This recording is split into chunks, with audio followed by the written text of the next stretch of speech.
Lembramos nesse momento em que vivemos da importância da crença de que não estamos sós. Nós sabemos de que todos nós, quando nascemos, Deus nos dá um anjo guardião.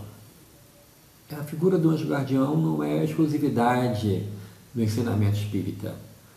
Outras religiões, ou quiçá todas as religiões, falam da existência de um anjo de guarda. É um espírito protetor superior a todos nós, de uma categoria elevada naquela classificação que Allan Kardec coloca na escala espírita, na questão 100 do Livro dos Espíritos.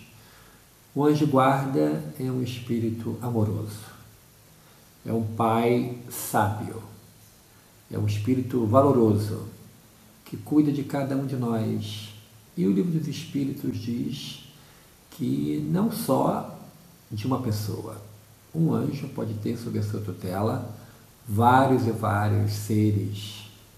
E a missão é a mesma, é conduzir o seu tutelado pelo caminho do bem, conduzi-lo pelo caminho que leva às virtudes, intuí-lo nas boas resoluções, dar a ele forças, paciência, resignação. Então todos nós temos esse anjo que cuida de nós. Além do anjo, nos ensina o nobre codificador Allan Kardec, que temos espíritos não tão evoluídos como o anjo guarda, mas espíritos protetores que cuidam de cada um de nós. Espíritos amigos, e aí vai pela escala espírita, ultrapassando diversas etapas. Espíritos amigos, espíritos familiares. Então a gente pode concluir, em um primeiro momento, de modo muito rápido, que temos uma pequena legião de espíritos bondosos que vibram por nós, que querem o nosso sucesso na Terra. E o sucesso na Terra não é o bolso cheio e muito menos imerso nas facilidades que a Terra, de forma ilusória, nos oferece. Sucesso na Terra é vencer a nós mesmos. O maior sabotador de planejamento espiritual somos nós. Nós é que teimosamente fugimos daquilo que nós combinamos no mundo espiritual e de forma muito infantil, na grande maioria das vezes. Teimamos em assuntos que nós sabemos que não temos condições de resolver, que assuntos que nós sabemos que, se voltarmos a essa particularidade, vamos cair de novo. São as provas nos quais nós vamos passar uma a uma. Mas num momento como esse, em que muitas pessoas estão no isolamento social, alguns até praticamente sozinhos, fica aquela tristeza. Todos os dias fico como se tivesse um ar cinzento a nos envolver. Quando, na verdade, nós sabemos e temos a certeza, através das mensagens psicografadas, não só por Chico Xavier, mas por diversos médiuns sérios, assim como também pelas obras de Allan Kardec, como O Céu e o Inferno, que nos dá a certeza de que não estamos sozinhos. Temos pessoas boas que estão ao nosso lado. Aqueles que sussurram em nosso ouvido: vai passar. Tudo isso vai passar. Então, não é que devemos nos revestir de uma síndrome de Poliana, de que está tudo bem. Não. Nós vamos encarar a realidade, mas vamos ter a certeza de que, junto a nós, temos espíritos que se comunicam conosco pelo pensamento. Pelo pensamento nos trazem forças, nos trazem bom ânimo, e a cada dia é menos um dia do isolamento social. É menos um dia em que nós não vamos ter contato com os nossos seres amados e queridos. Mas também devemos evitar a companhia daqueles que, se aproveitando de momentos como esse, nos induzem a pensamentos ruins. são os nossos cobradores espirituais. E como se ligar de maneira direta ou mais acentuada com o nosso anjo de guarda, com nossos espíritos protetores? Paulo de Tarso nos ensina: pensai nas coisas lá do alto. Então, ocupar a nossa mente com pensamentos positivos. Em especial, lendo obras que vão elevar o nosso padrão vibratório. As obras de André Luiz, as obras da Dona Ivone do Amaral Pereira, a vastidão de obras recebidas mediunicamente por Chico Xavier, assim como também o Evangelho segundo o Espiritismo. Em especial o capítulo 5, que nos dá a certeza de que não existe injustiça na Terra. Nós estamos passando por aquilo que precisamos passar. E o capítulo 5, quando fala sobre bem-aventurados aflitos, nos dá a certeza de que ao nosso lado temos esse Espírito bondoso que nos ajuda, que nos socorre, que nos orienta. Assim como José, pai biológico de Jesus, teve um sonho com o anjo Gabriel, e o anjo falou para ele: põe o teu menino e a tua esposa e foge para o Egito. Foge para o Egito porque o menino corre perigo. Ele, ao acordar, contou o sonho para Maria e empreenderam uma viagem de vários dias, porque a ordem de Herodes era matar todos os inocentes. Foi um episódio conhecido na história e consta no Evangelho como a matança dos inocentes, com medo, com puro medo, porque a ele foi revelado que havia nascido o Rei dos Judeus, o Messias, e ele, com muito receio, preferiu determinar um crime hediondo, a matança de crianças, a matança dos inocentes. Algo similar como o que se pretende 21 séculos depois, com a aprovação do aborto em nosso Brasil. Várias pessoas revestidas do poder temporário, imaginando que o Brasil subirá na categoria de países desenvolvidos, aprovando a descriminalização do aborto, embandeiram essa causa e vão, através de ações sórdidas, com verniz de legalidade, junto ao Supremo Tribunal Federal, para pedir a legalização do aborto. Ora, dizendo que crianças que nascem com anencefalia têm pouco tempo de vida. E aí foi aprovado o aborto dos anencéfalos. Agora, recentemente, o pedido foi para o aborto daqueles acometidos pelo Zika vírus. Foi negada por uma questão técnica judicial. Mas esses que militam, né, por essa causa, esses que vivem nesse equívoco espiritual, sendo o instrumento das sombras, estão sem cessar tentando legalizar um crime, uma matança de inocentes. E aí nós lembramos que todos nós temos os espíritos bons que nos auxiliam.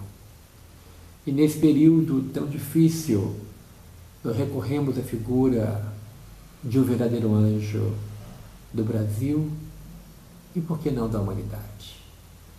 Fizemos e reiteramos pedidos ao querido benfeitor Dr. Bezerra de Menezes, para que pudesse nos socorrer, nos ajudar e que, de alguma forma, não fosse aprovado esse tipo de aborto. E ele, como um bom anjo, movimentou-se e, fazendo manifestar a vontade divina, o não matarás, foi negado o pedido. Então, anjos nos acompanham. como o próprio anjo Gabriel, que apareceu para Maria, anunciando a maternidade de Jesus. Mais à frente na história, temos o arcanjo Miguel, que aparece para Joana d'Arc e comunica a ela que ela seria um instrumento através do qual Deus iria ajudar a libertar a França do domínio dos ingleses, aquilo que ficou conhecido na história como a Guerra dos 100 Anos. E num movimento que só a espiritualidade pode explicar, uma jovenzinha analfabeta, de pouco mais de 14 anos, conseguiu, através, obviamente, da ação dos bons espíritos, cativar e convencer alguns nobres franceses que a ajudaram na campanha da França para os franceses, sempre sob a coordenação do arcanjo Miguel, assim como dos outros espíritos que a ajudavam, Santa Catarina, Santa Margarida. Ela, orientada pelos bons espíritos, capitaneou o exército, que fez com que a França voltasse para os franceses, expulsando do domínio inglês e preparando uma França livre e independente para que em seu território viesse a nascer e a crescer e a se desenvolver aquele que seria o codificador da doutrina espírita, o professor Allan Kardec. Então, meus irmãos e minhas irmãs, todos nós temos um anjo que cuida de nós. Nos momentos mais difíceis de sua caminhada, nunca se esqueça disso. Volte-se para o anjo protetor. Volte-se para os seus espíritos protetores. E vários momentos, não só da literatura espírita, como de outras literaturas, outros naipes, a pergunta é: qual é o nome do meu anjo? A quem eu devo me dirigir? E os espíritos respondem a Allan Kardec. Ainda no capítulo 28, no item 11, quando ele escreve sobre os anjos de guarda. Escolha um nome de um espírito que você se devota. Dê a ele esse nome, não importa o nome. O seu anjo virá, independente do nome que você o chame. Assim como, muitas vezes, no ambiente repleto de pessoas, como por exemplo uma festa infantil, uma criança grita pai, e vários homens se viram em direção da onde veio aquele chamado, porque aqueles que são pai, ao escutar essa doce palavra, correm ao chamado. Assim como também mãe, várias mulheres irão se virar em busca daquela criança que pede o socorro e a ajuda, ou a atenção. Então temos, não podemos esquecer, de você que está sozinho no isolamento social, você não está só. Aparentemente está sozinho. Ligue-se ao seu anjo de guarda mentalmente. Busque as coisas do céu, pensar nas coisas lá do alto. E aí, através de leituras, eu tenho dificuldade de ler. Então, coloque, hoje em dia, a tecnologia facilitou muito. Busque o Evangelho segundo o Espiritismo, lido. E através do celular você vai poder ouvir esse livro, que é um livro farol, que é um livro que traz a mensagem, que consola, que ajuda, que liberta. E aí você, com os seus amigos espirituais que estão ao seu lado, irão ouvir, pelo tempo que quiser, as lições contidas nesse livro tão especial que Allan Kardec organizou durante um mês de repouso numa cidade litorânea da França. Em um mês onde ele estava cumprindo um tipo de quarentena ordenada pelo médico, que ele disse que ele deveria parar pois ele estava dormindo só 4 horas por noite, que ele deveria parar. E aí ele fez, como nós estamos fazendo, o isolamento social, e nesse tempo ele aproveitou para escrever o Evangelho segundo o Espiritismo, com aquele material que ele levou para a viagem de sua casa em Paris, com mensagens que ele levou, e com base nas bem-aventuranças do Evangelho de Jesus, ele traz para nós o Evangelho segundo o Espiritismo. O anjo de guarda, os espíritos protetores, estão sempre ao nosso acesso, pela oração. Então não é motivo de desespero. Não existe causa para que possamos ficar intranquilos. Tenhamos a certeza de que Deus vela por nós, de que os espíritos bondosos, os espíritos superiores, estão sempre ao nosso lado a nos socorrer, a nos ajudar. Conta a história que Tobias iria fazer uma viagem. Isso existe no livro de Tobias, um dos livros apócrifos do Evangelho, que não foi aceito pela Igreja de Roma. E que na viagem que ele foi, que ele tinha muito temor, um ser angelical lhe acompanhou a viagem inteira, lhe auxiliando, lhe ajudando, lhe instruindo. Assim também os nossos espíritos superiores fazem conosco. As boas ideias, os bons pressentimentos, os bons conselhos nos ajudam a manter a paciência nesses dias tão difíceis. Nesses dias, repito, em que tudo parece cinza, tudo fica num tom de tristeza, vamos colorir o nosso dia com a certeza de que temos espíritos valorosos que querem a nossa vitória sobre o egoísmo, sobre o orgulho, sobre a vaidade, e que estão nos dando uma oportunidade valiosa através desse período de quarentena, para que possamos pensar e repensar e dar um novo rumo à nossa existência. Quem sabe esse período não seja um período para uma meditação forçada, para desacelerarmos o ritmo, para ficarmos menos preocupados com o que comer, com o que vestir, pois nos ensina Jesus em seu Evangelho. Não usamos a roupa uma só por vez.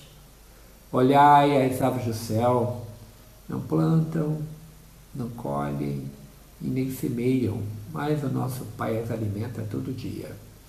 Então, a figura do anjo de guarda, dos espíritos protetores, é para nós um grande consolo.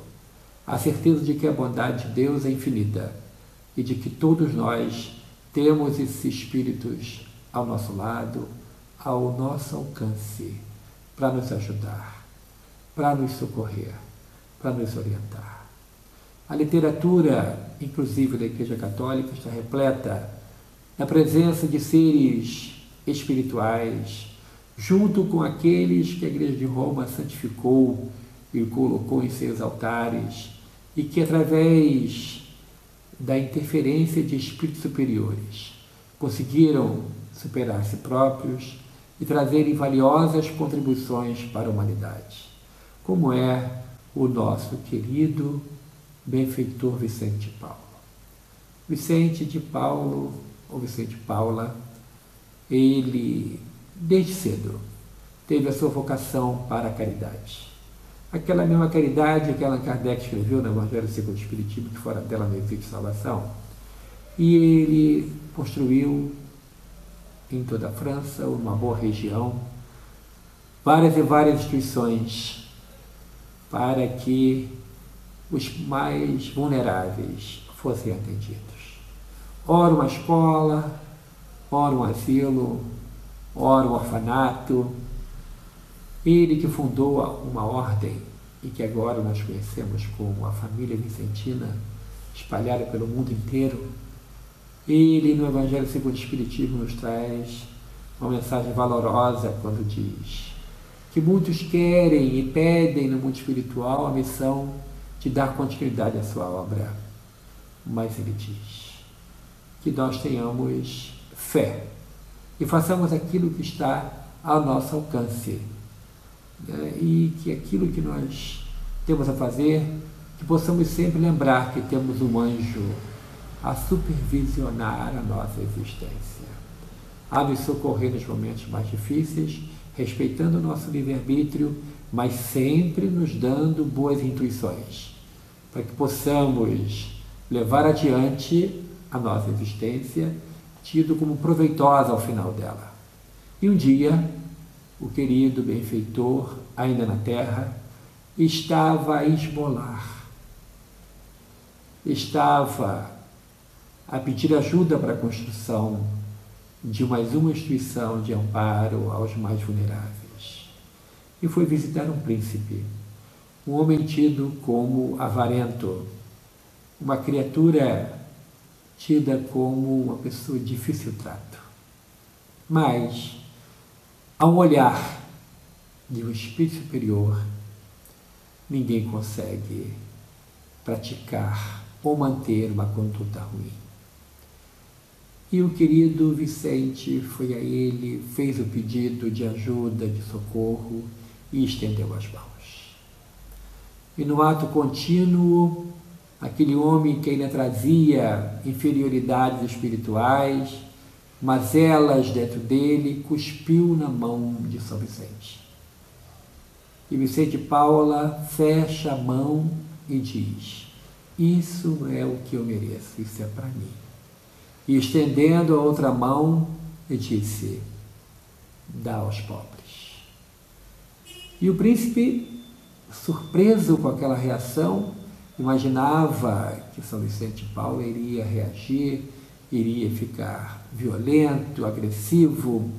Ele, surpreso com a reação da não violência e de oferecer a outra mão, assim como Jesus nos determina que ofereçamos a outra face, o príncipe, vendo aquele ato sublime de Vicente de Paula, estende a ele uma boa quantidade de dinheiro para ajudá-lo na construção daquela obra social que ele estava construindo. Mais à frente, no Livro dos Espíritos, Allan Kardec pergunta: o que os espíritos reveladores, aqueles espíritos que, sob a coordenação de Jesus, reuniram-se sob o comando do Senhor Jesus e assessoraram Allan Kardec na elaboração de O Livro dos Espíritos, Allan Kardec disse: o que me dizeis da esmola? E a resposta, grande, bonita, é assinada por São Vicente.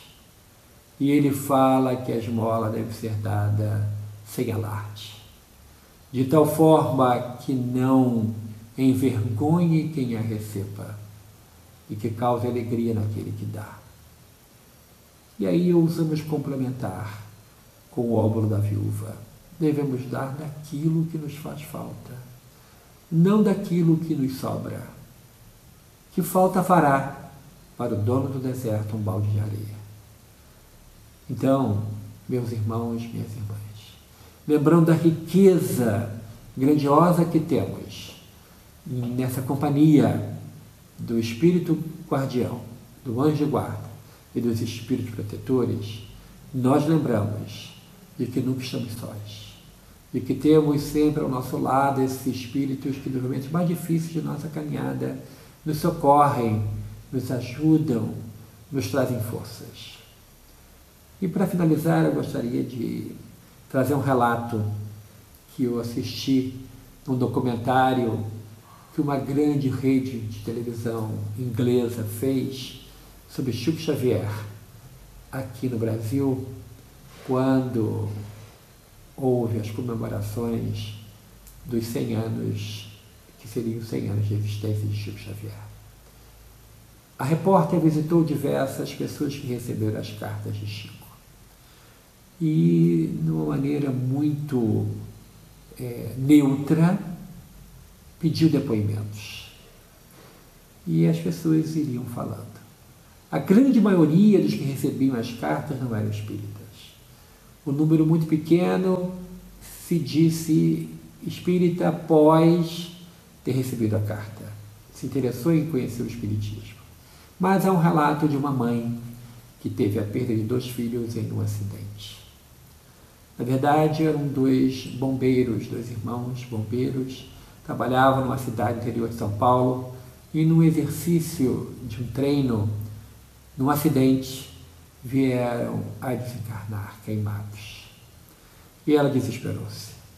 Os 2 únicos filhos que ela tinha morreram juntos, de uma forma trágica. E ela procurava ardentemente a porta do suicídio para ir embora. E um dia, quando ela havia comprado veneno para ingerir e preparou um veneno junto com suco de fruta, quando ela ia sorver aquele veneno e iniciar a grande viagem pela porta falsa do suicídio, ela escutou a voz do seu filho mais velho gritando: não faça isso. E ela se assustou muito, o copo caiu no chão, quebrou, espatifou, e ela, que não tinha nenhuma crença de nada, ficou assustada com aquilo tudo, foi para a cama, deitou, e aí sonhou. Sonhou que um homem entrava pelo quarto, lhe pegava pelas mãos e dizia: vamos visitar Chico Xavier. E ela, no sonho, disse para o homem: mas quem é o senhor? Eu sou um amigo seu, mas eu não lhe conheço, ela disse. Você vai lembrar de mim. Eu sou um amigo e quero o seu bem. E ela acordou. Acordou tranquila, acordou refeita. E no dia seguinte, na hora que ela saiu, tomou coragem, saiu para ir ao mercado, a vizinha da porta da frente abre e pergunta como ela estava. Ela faz um breve relato e a vizinha diz assim: vamos em Chico. E ela imediatamente lembrou do sonho. E ela disse: aceito. E marcaram dia e hora e foram ver Chico Xavier. E ao chegar lá, Chico, ao apertar a mão dela, diz assim: ah, que bom que você veio, fulana. O seu tio-avô, fulano de tal, lhe trouxe. E ela: mas eu não tenho nenhum tio-avô com esse nome. Tem, ele está aqui, foi ele que lhe trouxe. Aliás, ele está dizendo que ele que lhe incentivou a vir aqui. E ela foi para a fila, ficou esperando, ouviu a pregação do Evangelho, mas não aguentou ficar esperando a leitura das cartas. Foi para o hotel. E chegou no hotel, ligou para uma tia e perguntou à tia se existia esse tio-avô. E a tia confirmou. Era o irmão da avó paterna, com o qual ela só teve contato na infância, na primeira infância. E aí, do hotel, ela voltou, 3 e pouca da manhã.